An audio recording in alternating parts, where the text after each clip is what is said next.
Azərbaycan Kiber Təhlükəsizlik Təşkilatları Assosiasiyasının təşkilatçılığı ilə nəqliyyat sektorunda kiber təhlükəsizliyi mövzusunda dəyirmi masa keçirilib. Tədbiri giriş sözü ilə açan Assosiasiyanın icraçı direktoru Rauf Cabbarov bildirib ki, kritik informasiya infrastrukturu sahəsi kimi təsbit olunmuş nəqliyyat sektorunda kiber təhdidlərin çoxalması, habelə qlobal kontekstdə nəqliyyat və logistika xidmətlərinə yönəlmiş kiber hücumların sayında artım dinamikası müşahidə olunur. İcraçı direktor qeyd edib ki, sektorun inkişafı ilə paralel olaraq mövcud təhlükəsizlik prosedurlarının və tənzimləmə mexanizmlərinin təkmilləşdirilməsi, yeni mexanizmlərin formalaşdırılması zərurəti yaranır.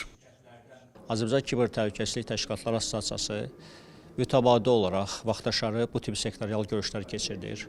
Bu görüşlərin məqsədi fərqli sektorlarda olan kiber təhlükəsizlik məsələlərini müzakirə etmək, dövlət, özəl qruplar nümayəndələrini bir araya toplamaq, onlar arasında müzakirə formatlı formalaşdırmaq və gələcəkdə həmən sektorda hər hansı bir kiber təhdidləri qabaqlamaq və qabaqlayıcı addımlar görməkdir. Müasir dünyada bu sektor kiber təhdidlərə uğrayır və əgər siz xatırlayarsınızsa, keçən il CrowdStrike şirkətinin hadisəsi nəticəsində dünyanın bir çox hava yollarında dayanmalar baş vermişdi. Və bu kimi böyük hadisələr onu göstərir ki, bu sektorda mütəbadi olaraq kiber təhdidlər mövcuddur, onlar baş verə bilər və biz də ölkəmizdə buna hazır olmalıyıq və bu hazırlıq çərçivəsində də müzakirə aparılması çox vacibdir. Tədbir zamanı digər çıxışçılarla birlikdə nəqliyyat və logistika sektorunda kiber təhlükəsizliyin təmin edilməsi, o cümlədən mövcud kiber təhdidlər və onlarla mübarizə yolları müzakirəsi edilib. O cümlədən Assosiasiyanın üzvü olan şirkət və təşkilatların sahə üzrə rəhbər və kiber təhlükəsizliyi üzrə məsul şəxsləri iştirak ediblər.